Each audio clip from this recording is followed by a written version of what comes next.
So summer is in full force. Hooray! Yeah. And I've really been enjoying this time of year. You know, I had the super fun time the other day. I went out with our friend, our congregant Rodney, and we went fishing. And I hadn't been fishing out here at all. So it was really a fun trip. And one of the things I learned is, you know, when you're really present to nature, when you're fully accepting of all that is, the magnificence of nature, and when you just sort of lean into the idea. I'm like you, I ponder deep theological, philosophical questions, and I'm happy to say that I found an answer, Rodney, that day while we were fishing. You see, I've been wondering, where do fish keep their money? At the riverbank. Come on. Think about it. Then after I went fishing, I had dinner with my niece. And I just love her to death. And so we're having dinner, and she carts around her teddy bear with her everywhere we go. So we're sitting there, and Lexi's having, we're having dinner, and so I'm, playing full with the whole teddy bear thing, and I lean over and I say, "Hey, Mr. Teddy, what are you going to have for dinner tonight?" And the teddy bear just was very polite, and he said, "I'm already stuffed." All right, Rodney. Listen, I really want to say how great it is to be in this second part of this series on minimalism. If you recall, last week, in this time together, we looked at and explored what it was like to question what's important to us, and to maybe dive a little deeper in clearing the clutter in our lives and in our minds, to invest in those things that charge us up emotionally and spiritually, that strengthen us to do divine work that we're called to do, no matter what it is, but to really give us that oomph to do life big with less.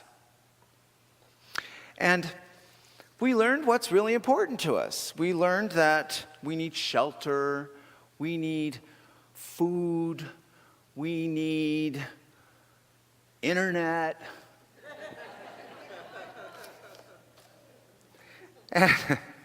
And we learned that we can defy gravity by letting go and being free in spirit and heart. And that allows us to completely release the purity of the truth that we are, love. This week we're going to talk about what that looks like in a collective consciousness. What that feels like when we band together in spirit and in heart to allow the source, the creator, to move in and through us as unity. We'll look at community. We'll look at Unity Village Chapel together and how we show up in this magnificent world and what that looks like and how beautiful it really is. So, we're celebrating freedom. We're celebrating freedom. Can we put our hands together for a moment, because we're gathering in freedom to worship in this country nearing the 4th of July. Yes, sir. Whoop, whoop. We have the ability to worship practical Christianity, abundant living through oneness in consciousness. And celebrating this positive path, we are inclusive in this house and open-minded. So, on this glorious day, we're going to collectively step into this excursion. And in preparing for today,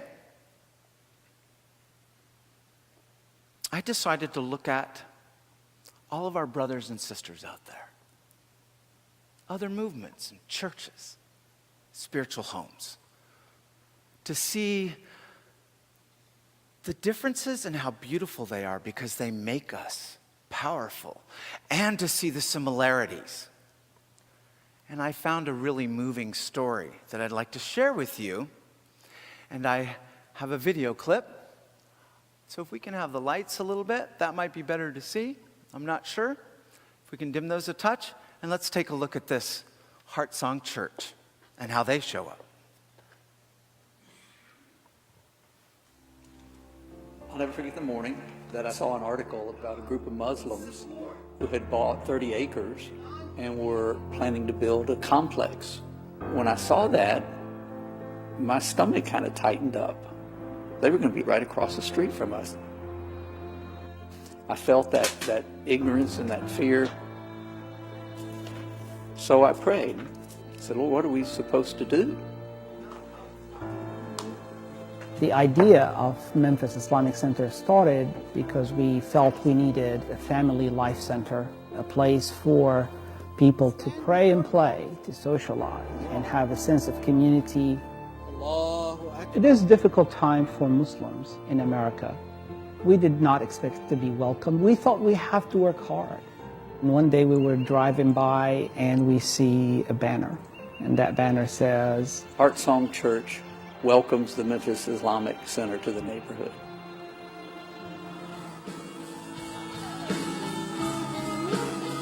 Me and my wife both were thinking about leaving church because I just did not accept what was going on. Lord, we are so humble. I went to Pastor Steve and asked him, I said, what are we doing? He told me to read the Gospels. When I read through those Gospels, and I figured out I was the problem. What was going on with the world today? I was the problem. And then we started building. The month of fasting, the month of Ramadan, was supposed to be our grand opening day where we start praying here, and it was clear that we were not going to have our hall ready. We got a call, and Bashar said, we just wondered if we could use your building for our prayers. In case we don't get our permit in time. Instead of using the room for a few nights, we ended up spending the entire month of Ramadan at Heart Song Church. Ramadan brought us much closer. People started knowing each other on a personal level. We had done coat drives and food drives, and close to 9/11, we do a blood drive together.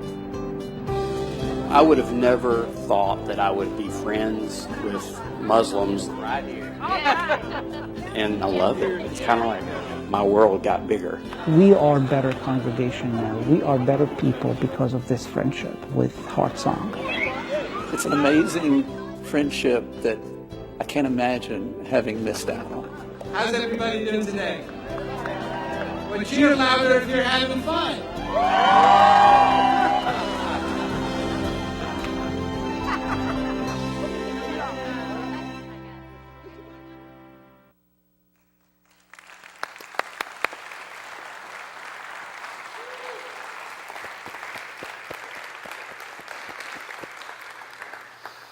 So you see, we here at Unity Village Chapel are in good company.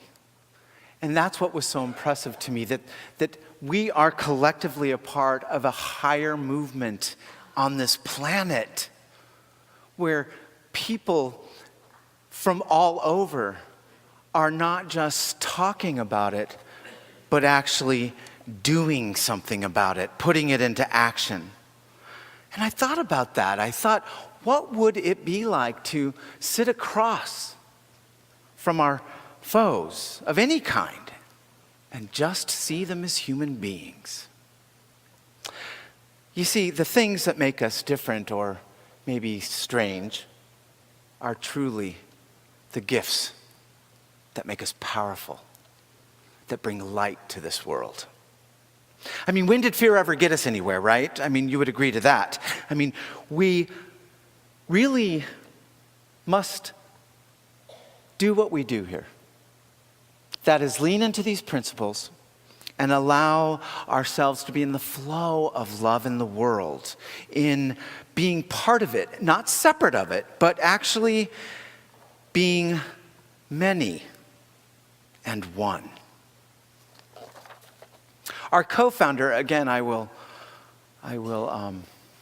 put this into my own words a little bit, but our co-founder, Charles Fillmore, had this to say about the freedom of expression, that it's truly the quality in the state of being. And it is without judgment or bondage or limitation. Freedom is a sense of complete well-being from the inside out.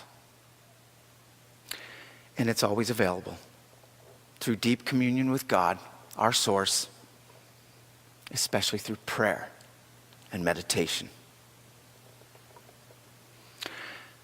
And so as a movement, as unity, I thought it would be fun to look at who we are.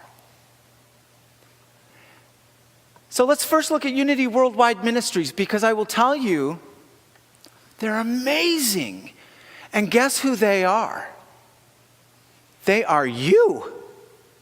They are you because your collective consciousness, your effort to change things, to make things better, is manifested in Unity Worldwide Ministries, where they educate, foster, love, and they're there for ministers and ministries and congregants.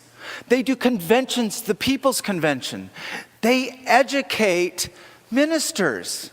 I have my Master's in Divinity robe to prove it.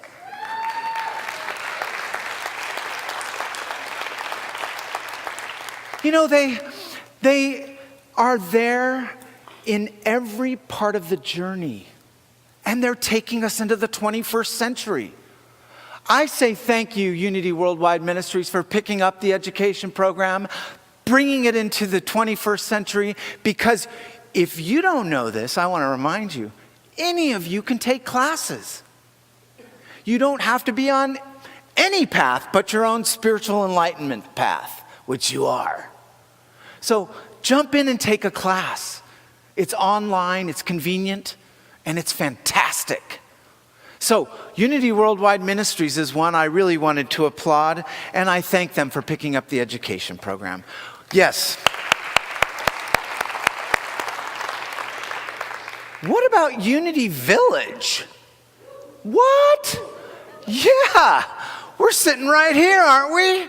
Yes, Unity Village, Unity World Headquarters, right here on this, what is it, a couple thousand beautiful acres, right? Unity World Headquarters, under the new leadership of Jim Blake, they're not just taking us, they're celebrating. Talk about fireworks. Happy 4th of July, Unity Village, because it's an explosion of energy that's taking us from good to great. And it's nestled right here in the largest, most beautiful Italian architecture with historic buildings, the largest display of fountains, and for Kansas City Metro, that's saying something, isn't it? Those fountains are amazing. And rose gardens and hiking trails. Why, we sport a green hotel and conference center. We have this beautiful place we call the Activity Center. We have 4 chapels. We've become a destination for all people. Everyone comes here to get married. Do you hear me? Everybody gets married at Unity. Hooah! We're a destination for business meetings, for Rotary clubs. We partner with our community, and it's never been stronger. And who am I talking about? I'm talking about you, Rhonda and Joan. I'm talking about you, Carl. I'm talking about you, darling. I'm talking about all of you. This is yours. This is all here because of, yes, the shoulders we stand on, Steve, but this is here because we've carried it. And it's important to us to create a spot where every faith, every creed, every color can come and unfold spiritually. and step forward in peace and show their children and grandchildren how to live on this planet higher and in love and in truth.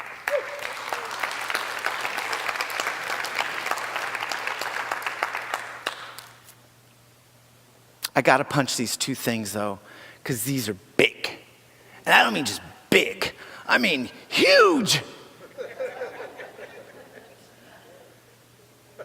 In 1924, any smarty pants in the audience know what happened in that year? Reverend Duncan? The Daily Word was founded. Now listen to this. From 1924 to 2017, guess what? The Daily Word is read by tens of millions of people across the world. It is translated into 6 languages, and it's shipped to 150 countries. Who am I talking about? I'm talking about you. This Daily Word exists and is printed and put online because we value it. We want the world to join in these inspirational messages of love, living abundantly, peace. Peace, I tell ya. And these inspirational messages happen every day. So when you're reading your daily word, you're connecting with who knows how many millions of others. Every faith, every creed and color on this planet, in 6 languages, in 150 countries. That is called unity in action.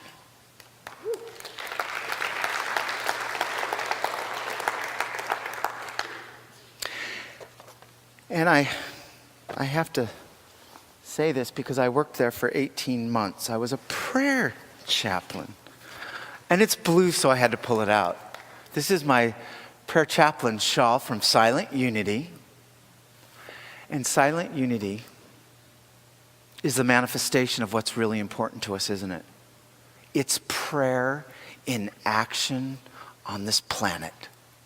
24/7, 7 days a week, every minute of every breath of every day for over 125 years. What? Yeah, let me say it again. Over 125 years, in one way or another, we've been praying with anybody who seeks prayer. A lot of you are in the audience today that are part of that team. And so this is for you.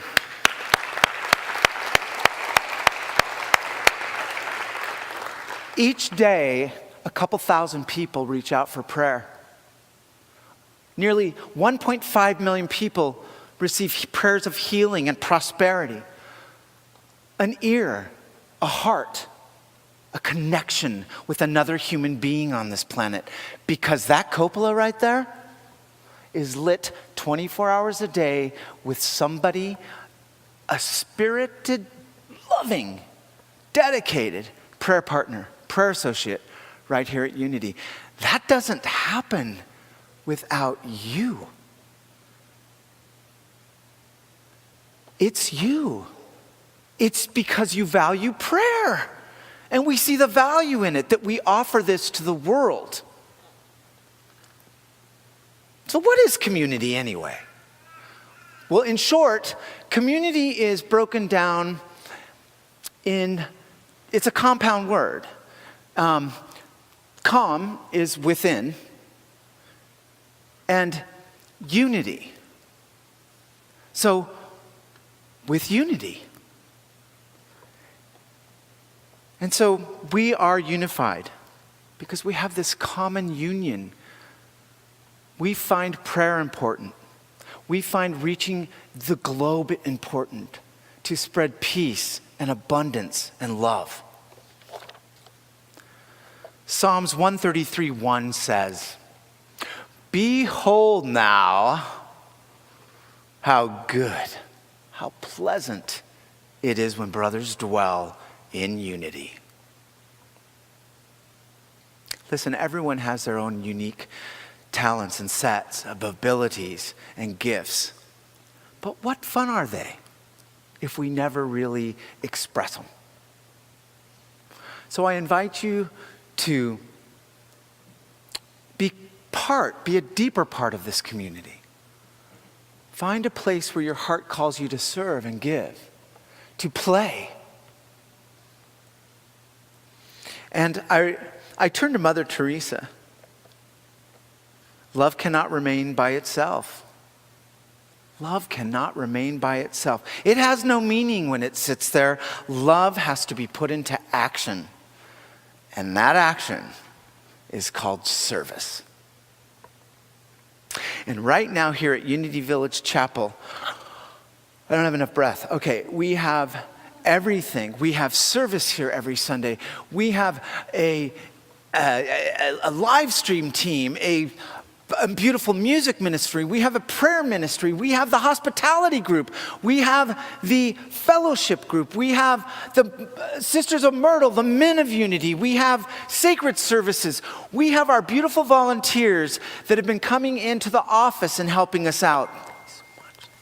We have more opportunities to give and serve, and we have opportunities to sing at open mic night. We have the opportunity to come enjoy the beautiful acoustic sounds in our acoustic series. Volunteer, be part of it, stay connected. We have every opportunity for you to find your connection and stay in this place that's important to you. You know, I was at a barbecue recently. I love this time of year because of that. Don't you just even love like driving down the neighborhood and you can smell a barbecue? And you're like, doesn't it just warm your heart? Because you're like, oh, somebody's barbecuing. You just know they're having a great day. Well, I was at this barbecue and I'm usually not allowed to actually do the barbecuing.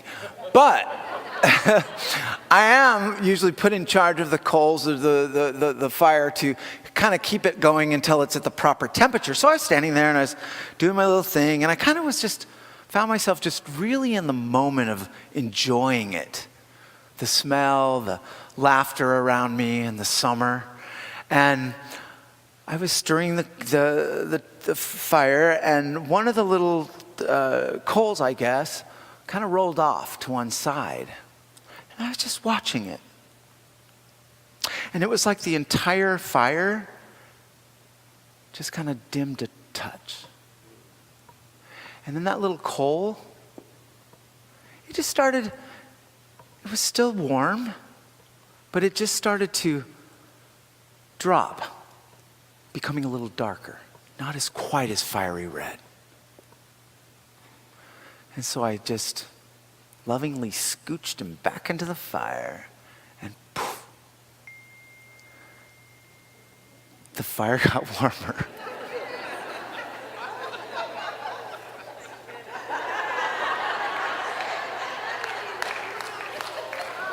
And then,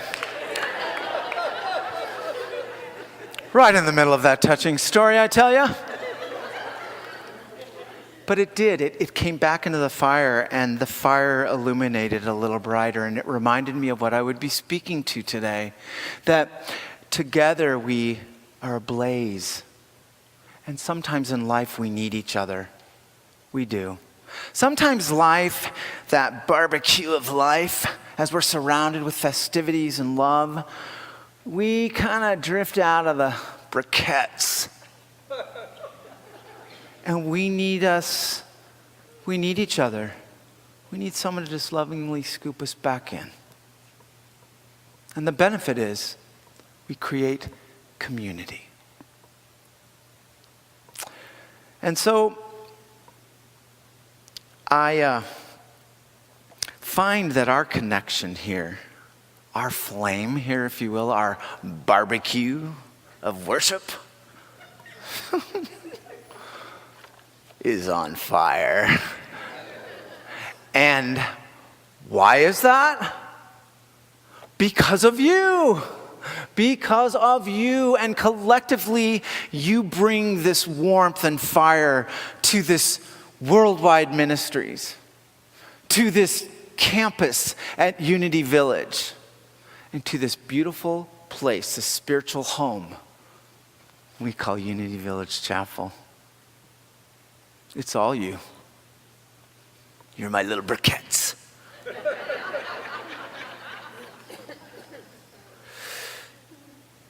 I just want to remind you all,